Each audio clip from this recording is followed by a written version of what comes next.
Chers amis, c'est un coup de tonnerre au sommet de l'État malien. Assimi Goïta frappe un grand coup et face à des résultats jugés insuffisants, le chef de la transition exige des changements radicaux sur la cible directe qui est son premier ministre, même engager son licenciement. Nous t'avons mis là parce que nous savons que nous avons confiance en toi. Mais la manière que tu joues là, tu joues au caméléon Choguel Maïga.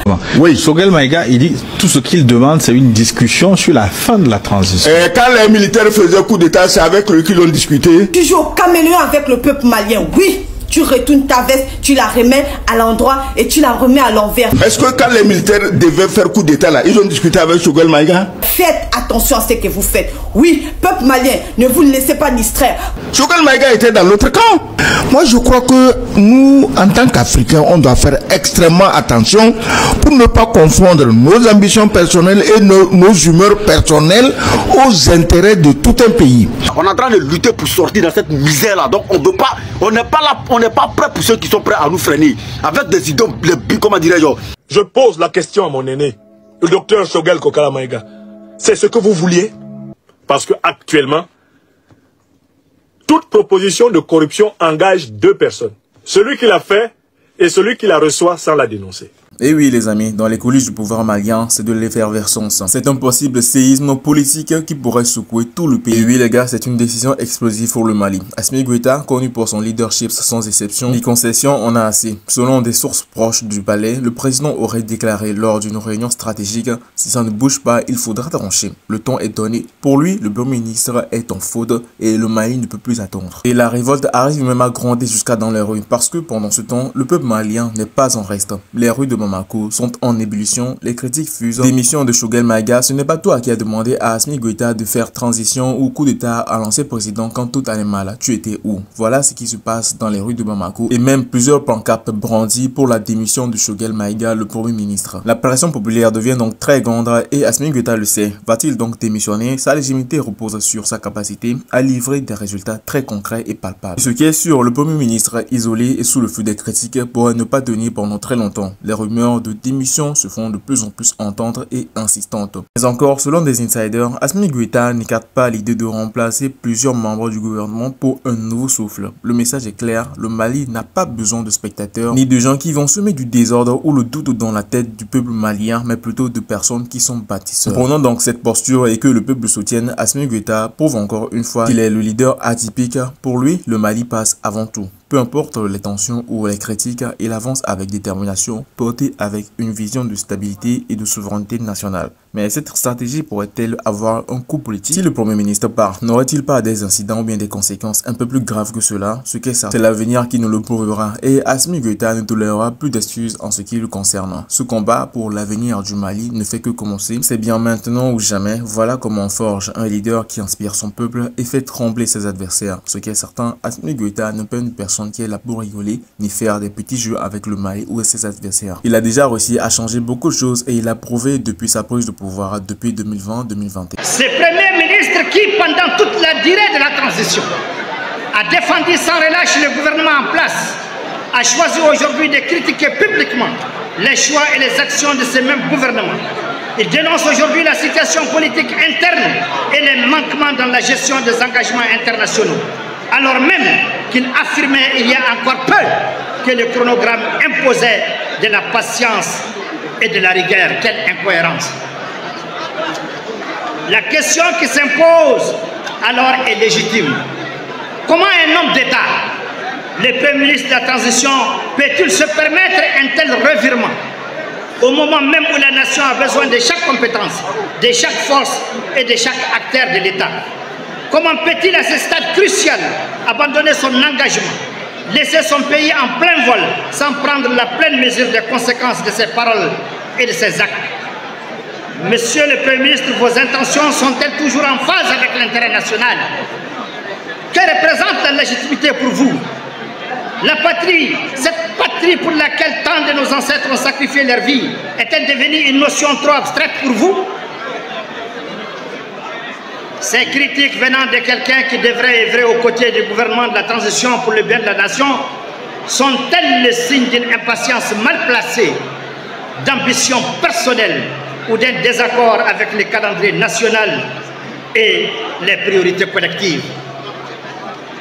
Car, en toute sincérité, La question que nous devons tous nous poser est celle-ci.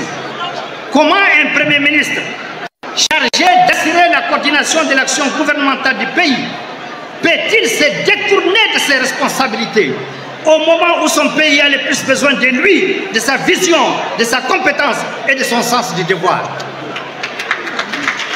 Nous avons envisagé bien des scénarios, mais jamais un tel retournement de situation. Il est évident que les Maliens surpris et étonnés ne s'attendaient pas à cela. Nous sommes un peuple qui croit en la possibilité d'une seconde chance, en la rédemption, mais il semble que l'adage selon lequel l'ennemi n'est jamais loin trouve aujourd'hui tout son sens. Le véritable ennemi, monsieur le Premier ministre, ne se cache pas uniquement à l'extérieur. Il se cache aussi dans la division, dans l'incertitude semée au cœur même de notre gouvernement de transition. Il n'y a pas de place en ces jours de commémoration pour des projections politiques qui mettent en péril l'unité et la cohésion de notre nation. Cependant, votre discours du 16 novembre 2024 mérite d'être souligné. Il doit servir de signal d'alarme pour chaque citoyen, pour chaque Malien, car il nous indique que quelque chose se prépare, quelque chose qui pourrait bien fragiliser les fondements même de notre pays. Nous devons être vigilants, nous devons sensibiliser chaque citoyen, chaque Malien, que la situation actuelle n'est pas simplement la crise de dépression d'un senior, c'est un test pour notre pays, car le verre est déjà dans les fruits. Le Mali est en ébullition.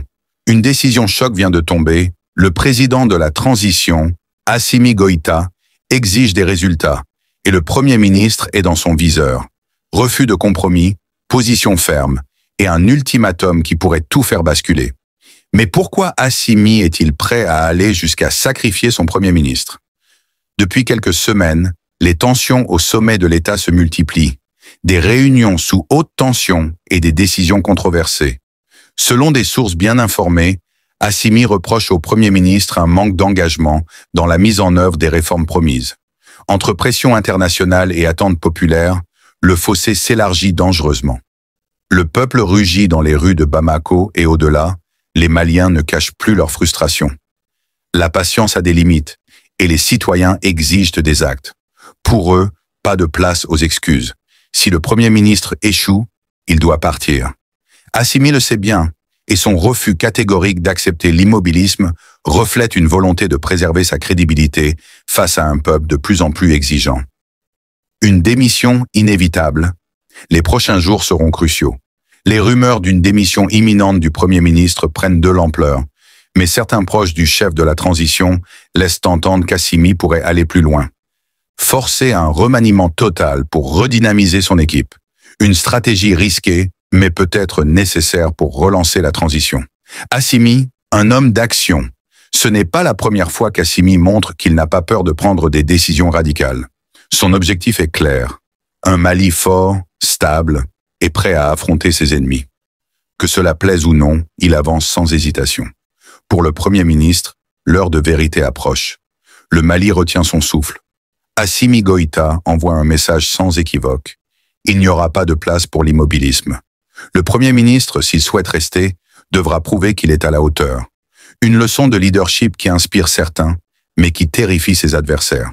Pensez-vous donc qu'il a fait son temps et que le Premier ministre devrait-il maintenant prendre les commandes pour diriger le pays comme il se doit? Mettez-nous tout ceci dans les commentaires pour qu'on puisse en savoir aussi ce que vous en pensez à propos de cette décision du Premier ministre malien d'aller maintenant à l'encontre du colonel Assimi Goïta qui doit laisser le pouvoir aux citoyens pour qu'ils puissent diriger leur pays comme il se doit. Et surtout, n'oubliez pas de partager la vidéo si vous l'avez aimé, activez la cloche de notification, likez, commentez, partagez et surtout abonnez-vous pour ne plus jamais avoir à manquer de vidéos informatives concernant les actualités africaines, politiques du monde entier et surtout ceux du Burkina Faso, du Mali et du Niger concernant le capitaine Ibrahim Traoré, le général Abdourahmane Tiani du Niger et surtout le colonel Assimi Goïta du Mali. À la prochaine, ciao.